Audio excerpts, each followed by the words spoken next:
지금 당신이 끝없이 펼쳐진 그 눈이 내리는 벌판 한가운데 서 있다고 한번 상상해 보세요. 하늘에서는 성긴 눈이 계속해서 흩날리고 있고요. 사방은 온통 새하얀 눈으로 덮여 있습니다. 벌써부터 되게 춥고 고립된 느낌이 드네요. 그렇죠. 그런데 저 멀리 야트막한 산등성 위에서부터 당신이 서 있는 바로 발 앞까지 수천 그루의 나무들이 일정하게 심겨져 있습니다. 네. 아니, 나무라고 부르기엔 뭔가 이상해요. 잎사귀도 없고 가지도 없이 그저 까맣게 불타버린 것 같은 검은 통나무들이니까요. 바람소리 외에는 아무것도 들리지 않는 그 무거운 정적 속에서 당신은 문득 그 통나무들이 마치 수천 명의 남녀와 깡마른 아이들이 어깨를 잔뜩 웅크린 채 쏟아지는 눈을 맞고 있는 것 같다는 착각에 빠집니다. 와, 묘사가 진짜. 그리고 등골이 서늘해지는 질문 하나가 머릿속을 스치죠. 묘지가 여기 있었나? 이 나무들이 전부 묘비인가? 하고요. 이게 단순히 눈 내리는 풍경을 묘사한 것이라기엔 뭐랄까 너무나 기괴하고 감각을 얼어붙게 만드는 이미지네요. 우리가 보통 눈 내리는 숲이라고 하면 포근하거나 고요한 자연을 기대하잖아요. 네네, 맞아요. 평화로운 느낌. 그런데 잎사귀 하나 없는 검은 통나무들이 사람처럼 웅크리고 있다는 묘사 자체가 굉장히 섬뜩합니다. 뭔가 압도적이고요. 맞습니다. 방금 제가 들려드린 이 서늘한 꿈의 풍경이 오늘 당신과 함께 파헤쳐볼 자료의 첫문을 여는 열쇠입니다. 바로 한강 작가의 소설 작별하지 않는다의 주인공, 그 경화가 꾸는 꿈이죠. 아, 드디어 이 작품을 다루는군요. 네. 오늘 이 깊은 탐구에서는 주인공들이 최종적으로 어떤 운명을 맞이하는지 같은 구체적인 서사나 결말을 스포일러하지는 않을 겁니다. 대신에 당신 앞에 놓인 이 책의 요약본과 발췌문들을 통해서 어떻게 한강 작가의 강렬한 문학적 상징들이 제주 4.3 사건이라는 거대한 역사적 트라우마와 맞물려 들어가는지를 아주 깊게 들여다보려고 합니다. 네. 우리가 이 텍스트들을 살펴보면서 가장 염두에 두어야 할 점이 하나 있는데요. 이 소설은 실제 우리 역사에 존재했던 참혹했던 학살과 생존자들의 애도를 다루고 있잖아요. 아주 무거운 주제죠. 그렇죠. 하지만 오늘 우리의 탐구 목적은 어떤 정치적 이념의 잣대를 들이대거나 좌우의 논쟁을 벌이려는 것이 아닙니다. 오직 남겨진 텍스트 자체가 그 날것의 인간적인 고통과 트라우마를 어떻게 감각적으로 그려내고 있는지 그 문학적 기록의 본질에만 집중할 겁니다. 아, 정확합니다. 바로 그 지점이에요. 오직 문장과 감각에만 집중해보죠. 아까 제가 오프닝에서 들려드렸던 그 꿈 이야기로 다시 돌아가서 제가 가장 소름 돋았던 대목을 읽어드릴게요. 마치 수천 명의 남녀들과 야윈 아이들이 어깨를 웅크린 채 눈을 맞고 있는 것 같았다. 묘지가 여기 있었나? 나는 생각했다. 이 나무들이 다 묘비인가? 정말 시적이면서도 서늘한 문장이에요. 솔직히 전 처음에 이 대목을 읽고 그냥 귀기한 악몽인 줄 알았거든요. 근데 가만히 생각해보니까 왜 하필 수많은 상징 중에 통나무였을까요? 그건 작가가 나무라는 생명체의 속성을 완벽하게 뒤집어 버렸기 때문이거든요. 본래 나무는 뿌리를 내리고 잎을 틔워야 하는 생각력의 상징이잖아요. 그렇죠. 생명, 성장, 뭐 이런 거. 그런데 그 생명체가 까맣게 타버리거나 베어진 통나무의 형태로 수천 개씩 꽂혀 있다는 건 생명이 철저히 박탈당한 상태를 의미하죠. 즉, 앞으로 이 소설이 다루게 될 무고하게 학살당한 사람들의 억울한 죽음, 그 지워진 존재 자체를 묘사하는 거대한 죽음의 은유인 겁니다. 아니 근데 여기서 좀 의아한 점이 생겨요. 제주 4.3 사건은 너무나 명백하고 잔혹한 실제 역사적 비극이잖아요. 그렇다면 보통 사람들에게 그 사건이 얼마나 끔찍했는지를 알리기 위해서는 사실관계를 다루는 다큐멘터리나 르포처럼 당시의 참상을 직접적으로 고발하는 게 타격감이 훨씬 크지 않을까요? 그렇게 생각할 수 있죠. 왜 이렇게 고요하고 심지어 몽환적이기까지 한 통나무의 꿈으로 시작하는 걸까요? 전 이게 오히려 비극의 강도를 떨어뜨리는 게 아닌가 하는 생각도 막 들었거든요. 아주 예리한 의문입니다. 하지만 그게 바로 한강 작가의 치밀한 계산이자 문학이 가진 힘이거든요. 만약 첫 페이지부터 몇 년도에 어디서 몇 명이 학살당했다, 이런 식으로 직설적인 역사적 사실을 나열했다면 어땠을까요? 약간 교과서 읽는 느낌이 들 수도 있겠네요. 네, 그리고 독자들은 무의식적으로 방어막을 치게 됩니다. 아, 이건 무거운 역사 이야기구나 하고 이성적으로 거리를 두게 되죠. 너무 끔찍한 진실 앞에서는 본능적으로 시선을 피하게 되니까요. 아, 스스로를 보호하려고요? 맞아요. 하지만 꿈이라는 무의식의 영역을 통과하게 만들면 이야기가 완전히 달라집니다. 독자의 그 이성적인 방어막을 우회해서 근원적인 상실감과 서늘함이라는 감각을 피부에 먼저 이식해버리는 겁니다. 와, 이성을 우회해서 피부의 감각을 먼저 찔러 넣는다. 그 말씀이 정말 딱 맞네요. 왜냐하면 꿈에서 느꼈던 그 막연하고 서늘한 감각이 곧이어 이 소설에서 아주 현실적이고 끔찍할 정도로 생생한 육체적 고통으로 돌변하거든요. 네, 그 친구 인선에게 일어나는 일 말이죠. 맞아요. 바로 경화의 친구인 인선에게 벌어지는 사고 장면입니다. 인선은木工 작업을 하다가 그만 손가락 2개가 절단되는 아주 끔찍한 사고를 당하죠. 급히 병원으로 옮겨져 봉합수술을 받는데 전 솔직히 여기서 묘사되는 의학적 처치가 도무지 이해가 안 갔습니다. 어떤 부분이 그렇게 혼란스러우셨나요? 아니 접합수술을 무사히 마쳤으면 보통 붕대를 칭칭 감고 절대 안정을 취하면서 상처가 아물기를 기다려야 하는 거 아닌가요? 우리가 보통 그렇게 알잖아요. 그렇죠. 일반적으로는 가만히 둬야 회복된다고 생각하죠. 그런데 의사가 인선에게 하는 처치는 너무나 뭐랄까 야만적입니다. 무려 3분마다 한 번씩 굵은 바늘로 꿰맨 부위를 찔러서 억지로 피를 내야만 한다고 하거든요. 환자가 고통에 막 몸부림치는데도 끊임없이 바늘로 찌른다는 게 이게 도대체 의학적으로 말이 되는 건가요? 글만 보면 의학적으로 굉장히 잔인해 보이지만 사실 접합수술에서는 매우 필수적이고 현실적인 과정이라고 합니다. 완전히 잘려나갔던 신경이 수술로 다시 연결되었다 하더라도 당장 스스로 피를 돌게 할 힘이 없는 거거든요. 아, 피가 통하지 않으면 썩으니까. 맞습니다. 그래서 끊임없이 물리적인 자극을 주어 억지로 피가 흐르게 만들고 환자가 끔찍한 통증을 느끼게 해야만 신경 위쪽이 괴사하지 않고 살아남을 수 있습니다. 고통이 곧 생명이 붙어있다는 유일한 증거가 되는 셈이죠. 고통이 생명의 유일한 증거라. 네, 그래서 그 대목에서 인선이 내뱉는 말이 정말 소름이 돋더라고요. 당신을 위해 제가 발췌문을 다시 한번 읽어드릴게요. 봉합 부위에 딱지가 앉으면 안 된대. 계속 피가 흐르고 내가 통증을 느껴야 한대. 안 그러면 잘린 신경 위쪽이 죽어버린다고 했어. 정말 너무 절박한 문장이네요. 저는 이 절규를 여러 번 곱씹다가 문득 뒤통수를 맞은 것 같았습니다. 까만 통나무 꿈에서부터 계속 이어져 오는 감각이 퍼즐처럼 딱 맞춰지더라고요. 이거 어쩌면 우리가 잊고 싶어하는 아픈 역사를 대하는 태도에 대한 거대한 은유 아닙니까? 와, 정확히 그 지점입니다. 역사적인 비극이나 학살 같은 거대한 트라우마를 대할 때 우리는 보통 상처에 빨리 딱지가 앉기를 원하잖아요. 그렇죠. 덮어두고 싶어 하죠, 다들. 과거를 들여다보는 건 살아있는 사람들에게도 너무나 고통스러운 일이니까 이제 그만 덮어두자, 미래로 나아가자 이렇게 말하죠. 하지만 딱지가 앉아버리면 어떻게 될까요? 인선의 손가락처럼 신경이 죽어버리겠죠. 바로 그겁니다.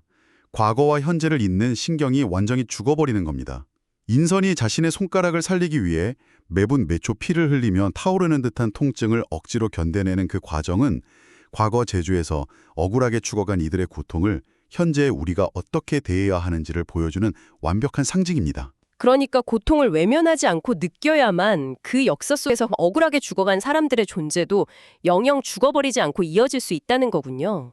타인의 고통을 내 몸의 고통처럼 감각해야만 연결될 수 있다는 그 처절한 역설이 정말 먹먹합니다. 네, 그 육체적 고통이 결국 타인에 대한 공감으로 확장되는 거죠. 근데 여기서 이야기가 아주 묘하게 틀어집니다. 인선은 그 극심한 고통 속에서도 병원에 찾아온 경아에게 너무나 간절한 부탁을 하나 하거든요. 아, 그 앵무새 이야기? 네, 바로 제주도 자기 집에 홀로 남겨진 앵무새, 아마를 살려달라는 겁니다. 자신이 끔찍한 고통 속에 누워 있으면서도 제주도에 있는 작은 새의 목숨을 걱정하는 그 절박함이 참 인상적이죠. 네, 그래서 결국 경아는 친구를 대신해서 그 앵무새를 살리기 위해 제주도로 향합니다.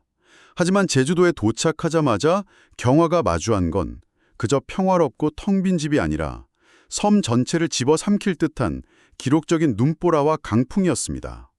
허벅지까지 푹푹 빠지는 폭설 속에서 시야는 하얗게 지워지고 숨을 쉬기도 어려운 상황에 처하죠. 정말 생사가 오가는 상황이죠. 그런데 솔직히 말씀드리면 전 여기서 주인공 경아한테 약간 정이 떨어질 뻔했습니다. 정이 떨어진다고요? 영웅적인 구출 작전을 기대하셨나 보네요. 그렇죠. 아니 보통 소설이라면 친구의 그 간절한 부탁을 받고 무슨 일이 있어도 내가 저 눈보라를 뚫고 앵무새를 기필코 구하겠다. 뭐 이런 숭고한 생명 존중이나 우정의 의지를 불태워야 하잖아요. 근데 경화는 눈보라 속에서 이렇게 중얼거립니다. 이런 눈보라는 처음이다. 사실은 미친 짓이야. 라고 나는 낮게 중얼거린다. 나는 인선이 아니고 이 눈보라를 뚫고 오늘 밤 그녀의 집으로 갈 만큼 그 새를 사랑하지 않는다. 확실히 주인공의 대사치고는 많이 나약해 보이죠? 아니 명색이 주인공인데 너무 무기력하고 심지어 이기적으로까지 들리지 않나요? 전 읽으면서 이것 좀 너무한 거 아닌가 싶었어요. 독자 입장에서는 충분히 그렇게 느낄 수 있습니다. 하지만 한강 작가가 왜 그 흔한 영웅 서사의 문법을 의도적으로 부숴버렸는지를 이해하셔야 하거든요. 지금 경화가 갇혀있는 이 눈보라는 단순한 날씨의 악화가 아닙니다. 날씨 이상의 의미가 있다는 말씀이시죠? 네, 이 폭설은 과거 제주도민들이 아무런 방어막 없이 맨몸으로 견뎌내야 했던 그 무자비한 국가폭력을 감각적으로 재현한 장치입니다. 한 걸음 내딛기도 힘들고 철저하게 고립되어 당장 얼어 죽을 것 같은 그 국도의 공포감. 와, 국가 폭력을 자연재해로 치환한 거군요. 개인의 의지나 노력 따위는 아무짝에도 쓸모없게 만들어버리는 그 압도적인 자연의 폭력은 4.3 사건 당시 이유도 영문도 모른 채 학살당해야 했던 사람들의 절망과 정확히 겹쳐집니다.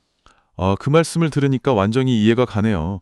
그러니까 경화가 나약하거나 이기적인 게 아니라 그 눈보라라는 폭력 자체가 한 인간의 의지를 얼마나 하찮게 짓밟아버리는지를 묘사한 거군요. 네, 인간이 어떻게 해볼 수 없는 거대한 폭력이니까요. 생각해보면 눈이 모든 걸 하얗게 덮어버린다는 것도 되게 의미심장해요. 길도 덮어버리고 경계도 지우고 사람의 흔적까지 덮어버리잖아요. 마치 당시 가해자들이 모조리 죽여버리고 역사의 진실마저 하얗게 덮어 지워버리려 했던 것과 연결되는 것 같습니다. 맞습니다. 아주 정확한 분석이세요. 그래서 경야의 이 이동은 단순히 친구의 집으로 가는 물리적 여정이 아니라 그 폭력과 학살이 자행되었던 참혹한 역사적 공간의 중심부로 걸어 들어가는 매우 고통스러운 순례가 되는 것입니다. 그 목숨을 건 순례 끝에 경화는 마침내 인선의 텅 빈 집에 당도합니다. 거센 눈보라를 뚫고 들어간 집안이니까 보통은 불을 피우고 안도감을 느껴야 할 텐데 소설은 여기서 당신을 더 깊고 차가운 심연으로 끌고 들어갑니다. 안식처가 아니었던 거죠. 네, 바로 그곳에서 인선의 어머니 정심이 평생 동안 미친 듯이 수집하고 기록해온 4.3 사건의 학살 증거들을 마주하게 되거든요. 이 소설이 역사적 비극을 어떻게 문학으로 복원해내는지를 가장 뼈아프게 보여주는 핵심적인 대목이죠. 네, 당신을 위해 저희가 고른 이 발췌문을 제가 한번 천천히 읽어보겠습니다. 구덩이 가장자리에 있던 유골 컴구가 이상하게 눈에 들어왔어. 다른 유골들은 대개 두개골이 아래를 향하고 다리뼈들이 펼쳐진 채 엎드려 있었는데 그 유골만은 구덩이 벽을 향해 모로 누워서 깊게 무릎을 구부리고 있었어.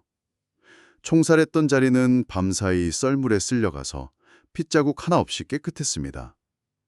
이렇게 하려고 모래밭에서 죽였구나 생각이 들었어요.